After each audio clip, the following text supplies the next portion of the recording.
So I want to hear your origin story with WordPress. Oh, really? Yeah. Okay. I want to, like, how did you get started doing it? Short story, long story? Give me the medium-sized story. Medium-sized story, Yeah. okay. It wasn't directly. I made a really crazy thing in 2007. I made a trip with my bicycle from Argentina to Ecuador. Okay. It was a really long trip. Yeah. And I needed to document it in some way.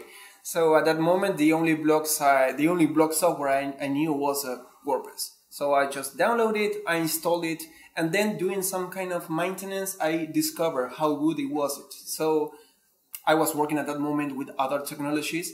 And in 2012, after all the research I made for that website, I took the decision to change my career, my entire career, for working with WordPress completely.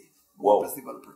That's a really big change. Yeah, it was. So what made you choose WordPress? You could have chosen any other CMS. Why did you choose WordPress? It's quite simple, the answer.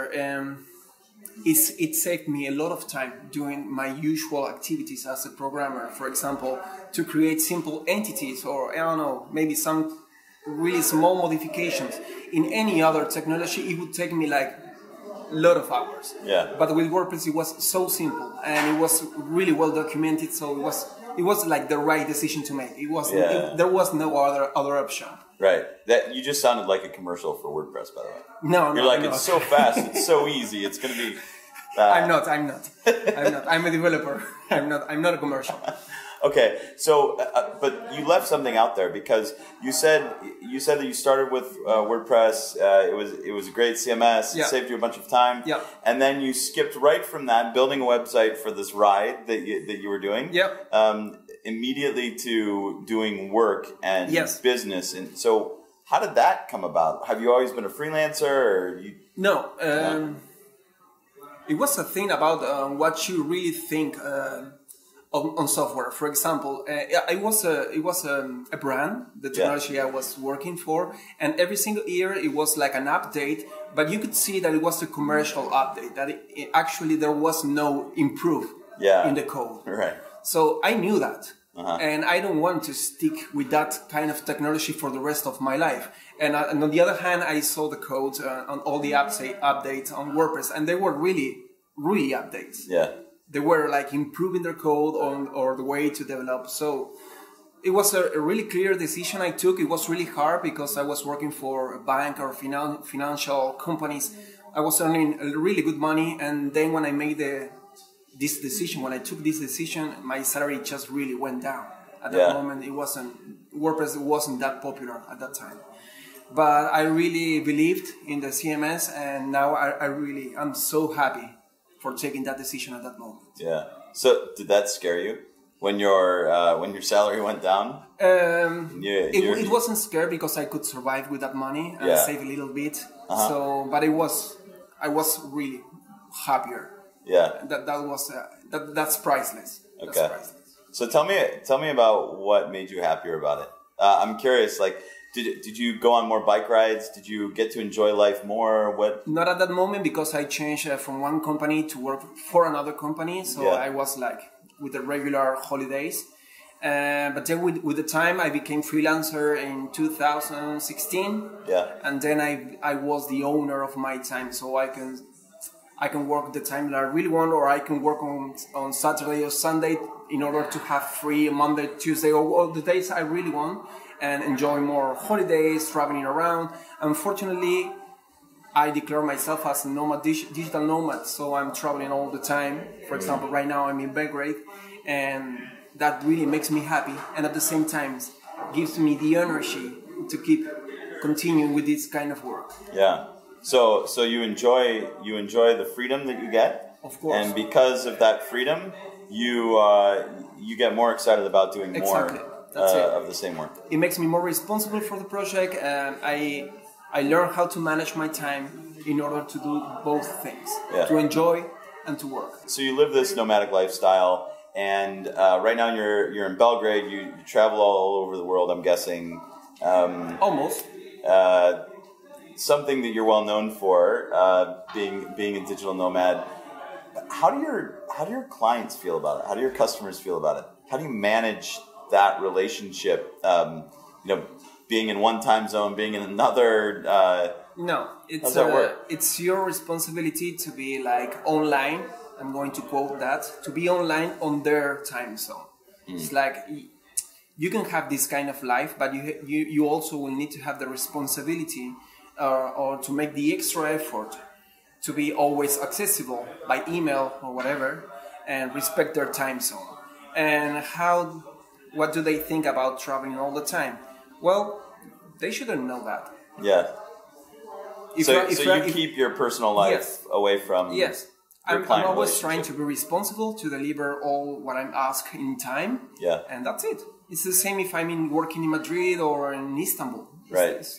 So what kind of customers do you have? Not names of the customers, but it's okay. What types of industries or size? Let's talk about size. I prefer to work with medium or big companies because they already know the process of a web development.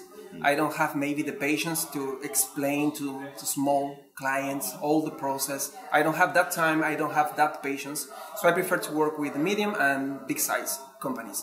And also I'm helping with other agencies or maybe another freelancers around the world to complete the team of an entire web development.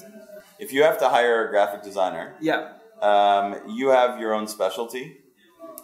When you have a project that requires more resources, how do you then plan for those resources? Okay, I'm always searching for people that it's in some way involved in the community. This lucky I am traveling around, it makes me that I know a lot of people around the world. So I know what they are doing, and I know if they are good or not because of what they speak or what they write on their blogs. And it's just a Slack message difference to hire them or not. It's so simple. Be involved in the community. That's the way I used to complete my team. But and it's also the same for me. They contact me through they listen to my talks or they read my articles in my blog that is in Spanish, unfortunately. But thanks to this kind of content that we are creating, we are showing to the world what we really know what to do. Yeah. That's our best marketing, I guess. Yeah. To search and to be found. Cool. So let's talk about tools and just tools of the trade. Other things that you use besides WordPress to get the job done. Okay. And I want to know specifics. So I want to know what kind of laptop do you use? What type of software do you use? Okay. Before I made the change, I was a Windows user. Yeah.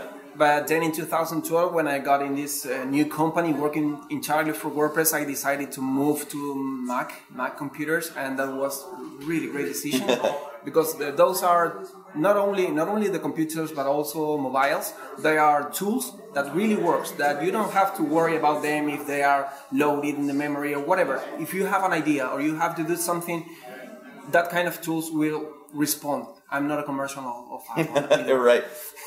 First WordPress, now this. No, I truly believe on those tools because they are always giving good answer and respond at the time you really need them. Then I use Todoist and Asana to manage my time and on the projects.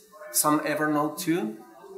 Of course, manage WP to manage all the websites I'm currently maintaining. PHP Storm for coding. It's a really big tool. It's a private tool, but it's amazing what you can do with that tool. And those are the tools that comes to my memory right now. Mostly with those tools, I can do everything. Pretty much anything. Yeah. Cool. All right. So you've told in some of your talks that you have failed twice as a freelancer.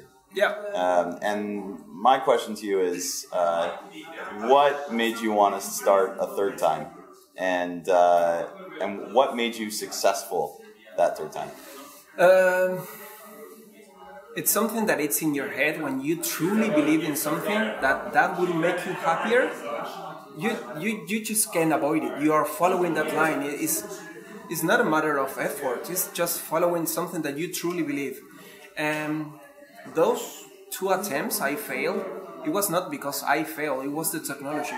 It was a technology that it was not for freelancer. It was like it was held by the enterprise, the very top of an enterprise. Yeah. Yes, it's not something that you or being a freelancer can work with. Yeah. But then my third time, fortunately, it was with WordPress, and it just took off. So WordPress is the answer. It's the answer. You really are a commercial for it, but I like WordPress too, so it's okay. It's okay. It was for me. Okay, one last question for you, and I love to ask this whenever I talk with somebody about how they've become a freelancer. What is one piece of advice that you would give to somebody that's trying to make their way in the freelance world or in the WordPress world? I think that success is to create content, any kind of content, to let the world know what you really know, how to do it, how you are professional on that. And the second is get involved in the community. Put some of your time to the community in the meetup, during the work, helping in the WordCamp, talking in the WordCamp, any kind of job you can do inside the WordPress community. It will help you a lot as a freelancer because you will be known inside, and they will know who you are, what you know, how to do, what to do.